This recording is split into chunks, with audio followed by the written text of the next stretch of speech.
괄호4 봉건사회. 역사 발전 과정에서 시족사회 다음으로 온 것이 봉건사회입니다. 멸망을 전후하여 서로마 제국의 왕권이 쇠미해지고 국가가 무질서한 상태에 빠졌을 때 봉건사회가 형성되기 시작했습니다. 이때부터 서구의 기독교 사회는 종교와 정치와 경제가 분화되어 각각 상이한 발전을 해나가게 되었습니다. 봉건사회는 대중소의 영주와 기사들 사이에 복종과 봉사를 전제로 하고 맺어진 주종관계에 의한 정치제도와 장원제도를 바탕으로 봉쇄적인 자급자족의 경제제도를 형성했습니다. 국토는 많은 영주들에 의해 분할되었고 국왕은 사실상 영주 중의 하나였으므로 국왕의 권력도 지방 분권적이었습니다. 영주들은 상부로부터 은대지로 토지를 배분받아 그들의 독립영지를 이루고 그 안에서 재판권까지 행사하였습니다. 이 영지는 거의 국가 권력을 떠난 사령이나 다름없었습니다. 이렇게 조성된 사령을 장원이라고 합니다. 하나의 자관을 할애받은 최하급의 기사는 영주에게 사병으로 종사했지만 국왕이나 영주는 수백 수천의 장원을 소유했습니다. 그러한 제도는 종교에서도 마찬가지였습니다. 기독교만 보더라도 봉건사회와 동일한 방향으로 발전하였는데 그것을 기독교 봉건사회라고 합니다. 기독교 봉건사회에서는 교구장, 대주교, 주교가 대중소의 영주에 해당하는 지위를 가지고 있었는데 국왕도 영주 중에 하나였고 교황도 교구장 중에 하나였습니다. 거기에도 절대적인 주종 관계에 의한 종교적인 정치 제도가 있었습니다. 경제면에서 본다면 그 시대는 고대 노예제도에서 장원제도로 옮겨진 시대입니다. 그때부터 평민들이 토지를 소유할 수 있게 되었습니다. 그 시대의 토지 제도에 의한 신분은 대체로 지주, 자장농, 농노, 노예 등의 4계급으로 갈라져 있었습니다. 하나님은 게르만 민족을 새로운 선민으로 교화하여 봉건사회를 수립함으로써 쇠망한 서로마의 터전에다 종교와 정치와 경제의 3면으로 소단 위의 하늘편 판도를 강화하여 장차 하늘편 왕국을 건설하기 위한 터전을 마련할 수 있게 되었습니다. 괄호 5. 군주사회와 제국주의 사회. 봉건사회 다음에 온 것이 군주사회입니다. 서구로 이동한 게르만 민족이 세운 국가들은 모두 그 존립 기간이 짧았으나 프랑크 왕국만은 오래도록 존속되었습니다. 프랑크는 서게르만의 한 부족이었는데 그가 멜로빙 왕조를 세운 후 기독교와 결합하고 로마 문명을 흡수하여 서구에다 게르만적인 로마풍의 세계를 이루었습니다. 이 왕조가 몰락한 후 카알 마르텔은 서침한 아라비아인을 물리쳐 세력을 폈고 그의 아들 피핀은 카롤링 왕조를 세웠습니다. 피핀의 아들 샤르마뉴 대제는 일찍부터 아우구스티누스의 신궁론을 숭상하였는데 왕위에 오르자 신궁론을 국가 이념으로 하는 군주 국가를 세우려 하였습니다. 마침내 샤르마뉴 대제는 중부 유럽을 통일하고 민족 대이동으로 혼란된 서구를 안정시켜서 강력한 프랑크 왕국을 확립하였습니다. 기독교 봉건사회에 뒤따라온 기독교 군주사회는 메시아를 위한 영적 기대 위에 교황을 중심하고 세워진 영적 왕국 사회였습니다.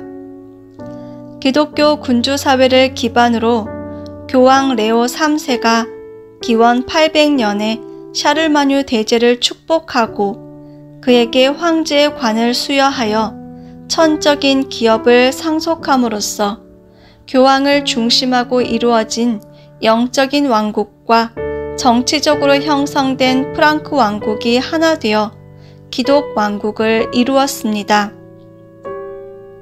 기독 왕국 시대는 구약 시대의 통일왕국 시대와 동시성의 시대였습니다. 이처럼 봉건 사회에 뒤따라 왕국 시대가 왔던 것은 봉건 사회를 통합함으로써 더욱 큰 하나님 편의 주권과 백성과 판도를 형성하기 위함이었습니다. 천사장의 입장에서 실체 세계를 복귀하기 위한 터전을 마련해온 교황이 국왕을 축복한 후에 가인의 입장에서 그에게 순종하고 국왕은 교황의 이념에 따라 메시아의 이상을 세웠더라면 그 당시 바로 메시아를 맞을 수 있었을 것입니다. 그렇게 되었더라면 서로 타협을 보지 못하고 상충되어 왔던 종교와 과학을 하나의 과제로 완전히 해결할 수 있는 원리가 나왔을 것이고 그때 바로 종교와 정치와 경제가 하나의 이념을 중심하고 완전히 일체된 방향으로 발전함으로써 그 터전 위에서 재림하실 메시아를 위한 기대는 이루어졌을 것입니다. 기독 왕국 시대가 옴으로써 봉건 시대는 완전히 끝내야만 했습니다. 그러나 교황이나 국왕들이 모두 하나님의 뜻을 벗어나게 됨에 따라 샤를마뉴 대제의 이상을 실현할 수 없게 되었기 때문에 완강한 봉건 제도의 기틀이 무너지지 않고 그 후 오래도록 존속하게 되었습니다. 따라서 종교와 정치와 경제가 여전히 서로 분립됨으로써 교황을 중심한 영적인 왕국과 국왕을 중심한 실체적인 왕국도 여전히 분립되어 상충적인 입장을 취하게 되었습니다. 기독 왕국이 이렇듯 재림하는 메시아를 맞을 수 있는 왕국을 이루지 못하였기 때문에 봉건 제도는 점점 더 강화되어 정치적인 면에서의 봉건 계급 사회는 전제 군주 사회가 일어날 때까지 번성하였습니다. 봉건 계급이 17세기 중엽부터 몰락됨에 따라 지방으로 분할되었던 영주들의 권력은 국왕을 중심하고 중앙으로 집중되었기 때문에 국왕은 왕권 신수설을 정치 이념으로 하고 군림하는 절대의 권한을 가지게 되었습니다. 국왕이 봉건 계급 사회의 영주의 입장을 벗어나 정치적인 면에서 군주 사회를 형성한 것은 사실상 17세기 중엽부터 1789년 프랑스 혁명이 일어날 때까지라고 볼 수 있습니다. 그 시대의 교황들은 하나님의 뜻 가운데 서지 못하고 세속화하였기 때문에 심령적인 면에서 쇠퇴의 길을 밟게 되었습니다.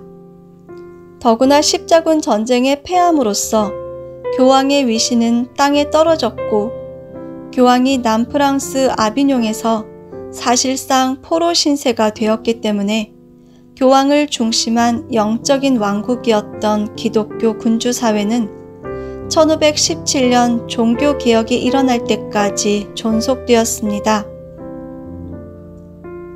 경제적인 면에서 그 시대의 발전 과정을 보면 봉건적 경제제도는 봉건적인 정치제도가 몰락하고 중앙 집권한 전제 군주 사회에서도 의연히 존속되어 프랑스 혁명 때까지 이르게 되었습니다. 역사의 발전 과정에서 봉건 사회에 뒤이어오는 것이 군주 사회라면 경제면에서 봉건 사회에 뒤이어오는 것은 자본주의 사회와 그에 뒤따라오는 제국주의 사회입니다. 국정에 대한 독재가 군주주의 특색인 것 같이 금융자본에 대한 독점이 자본주의, 특히 제국주의의 특색이기 때문에 그런 현상이 벌어지는 것입니다. 자본주의는 17세기 중엽 전제 군주사회가 시작될 무렵부터 싹이 트기 시작해서 영국의 산업혁명기를 기점으로 점차 원숙기로 들어가게 되었습니다. 이처럼 자본주의 사회가 오게 된 것은 봉건적인 경제제도에 의하여 확보된 소단위의 경제기대를 더 큰 기대로 확립하기 위함이었습니다. 나아가 자본주의는 세계적인 경제기대를 복귀하기 위하여 제국주의 단계로 이행하게 되었던 것입니다. 서구에서 팽창된 제국주의 사상은 서구의 각 기독교 국가로 하여금 제1차 세계대전을 전후하여 지구 전역에 걸쳐 식민지를 획득하게 하였습니다. 그로 인해 세계는 급진적으로 기독교 문화권으로 접어들게 되었습니다. 괄호 6. 민주주의와 사회주의. 군주주의 시대에 뒤이어온 것이 민주주의 시대입니다. 민주주의 시대가 오게 되었던 이유는 장차 메시아를 왕으로 모실 수 있는 왕국을 건설하기 위함이었습니다. 그러나 그 사회가 그러한 사명을 다하지 못하였으므로 하나님은 군주주의 사회를 깨뜨리고 메시아의 왕국을 재건하기 위한 새로운 섭리를 하시기 위하여 민주주의를 세우신 것입니다. 민주주의는 주권을 인민에게 둠으로써 인민이 그 민의를 따라 인민을 위한 정치를 하는 주의를 말합니다. 따라서 민주주의는 메시아 왕국을 건설하시려는 하나님의 뜻을 벗어난 군주주의 독재를 깨뜨리고 메시아를 왕으로 모시기 위한 복귀 섭리의 목적을 이룰 수 있는 새로운 정치 제도를 세우려는데 그 목적이 있는 것입니다. 그러므로 민주주의는 결국 사탄 편의 독재를 타파하고 재림하시는 예수님을 중심한 하나님의 주권을 민의에 의하여 복귀하시려는 최종적인 섭리에서 나온 주의임을 알아야 합니다. 그리하여 18세기 말엽에 이르러 전제 군주주의에 대항하여 일어난 민주주의는 영국, 미국, 프랑스에서 민주주의 혁명을 일으켜 군주사회를 붕괴하고 민주사회의 기초를 확립하였습니다. 종교계에서도 1517년 종교개혁으로 인하여 교황을 중심한 국토 없는 영적인 왕국이 붕괴된 후에 기독교 민주주의 시대가 왔습니다. 기독교 민주주의는 종교개혁을 일으킴으로써 교황이 독재해온 영적인 왕국을 붕괴시켰습니다. 원래 교황을 중심한 이 왕국은 교황이 국왕과 하나 되어 재림하실 메시아를 맞을 수 있는 왕국을 이루어야 했습니다.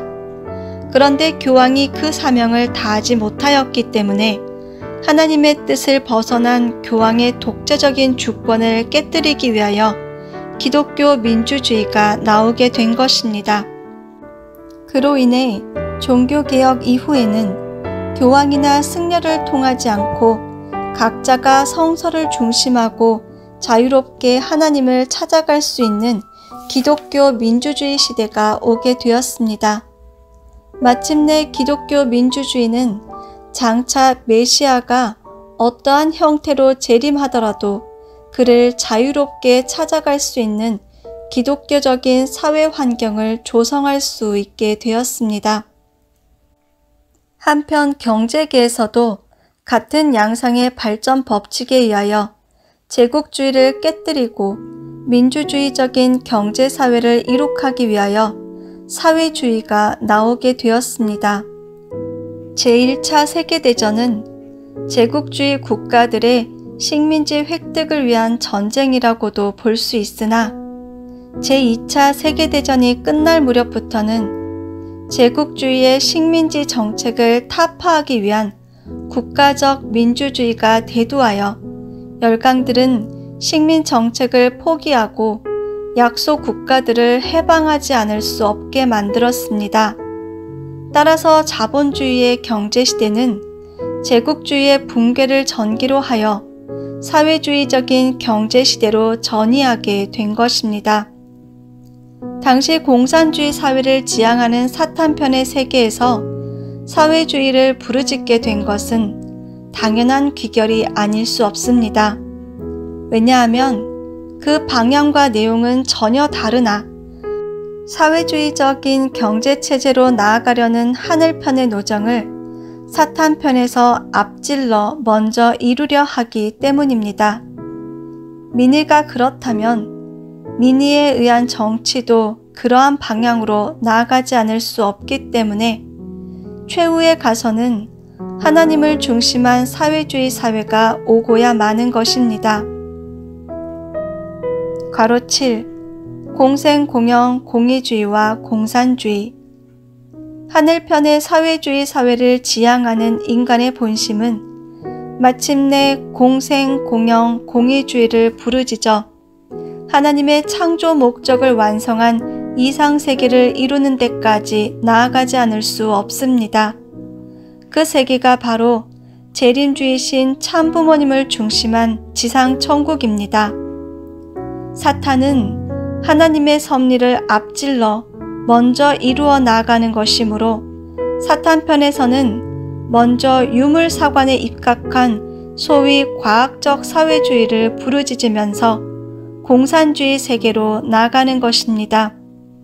그들은 이러한 역사 발전관에 입각하여 인류 역사는 원시 공동사회에서 다시 공산주의 사회로 돌아간다고 주장하고 있으나 그 원인에 대해서는 전혀 모르고 있습니다. 하나님은 인간을 창조하시고 그 인간에게 지상천국의 실현을 약속하셨기 때문에 인간과 혈연 관계를 먼저 맺은 사탄이 타락 인간을 중심하고 원리형의 비원리 세계를 먼저 이루어 나아가는 것을 허락하지 않을 수 없습니다. 그렇기 때문에 하나님이 복귀하시려는 지상천국을 사탄이 앞질러 이루어 놓은 원리형의 비원리 세계가 공산세계입니다. 군주주의 정치적인 독재를 막고 그 주권을 인민에게 돌리려는 데서 민주주의가 나오게 된 것과 같이 국가의 재산을 어느 특수한 개인이나 계급이 독점하는 제국주의적인 경제체제를 타파하고 그것을 인민들이 균등하게 향유할 수 있는 경제체제를 수립하기 위하여 하늘편에서는 사회주의를 거쳐서 공생공영 공의주의를 지향하고 사탄편에서는 앞질러 공산주의를 지향하는 것입니다. 이처럼 사회주의는 진정한 민주주의적 경제사회를 이루기 위하여 나오게 되는 것입니다. 지금까지 서구를 중심하고 이루어진 복귀섭리 역사가 종교사와 정치사와 경제사의 면으로 분립되어 각각 공식적인 노정을 통하여 발전하여 나왔는데 이것들이 어떻게 하여 서로 동일한 역사 노정에서 융합되는 섭리 역사로 종결되어 재림 이상의 터전을 마련할 수 있게 될 것인가? 인간의 영육, 양면의 무지를 타개하기 위한 종교와 과학이 하나의 과제로서 해결되지 않았기 때문에 역사 발전이 분립되어 발전하여 왔습니다.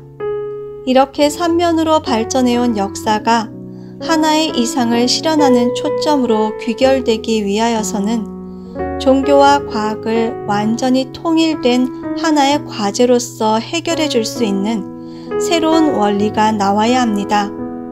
그러한 원리에 입각한 종교에 의하여 온 인류가 원리의 본체 되시는 하나님의 심정에 귀일함으로써 하나의 이념을 중심한 경제의 기대 위에 창조 이상을 실현하는 정치사회가 이루어지게 되는데 이것이 바로 공생공영 공의주의에 입각한 메시아 왕국입니다.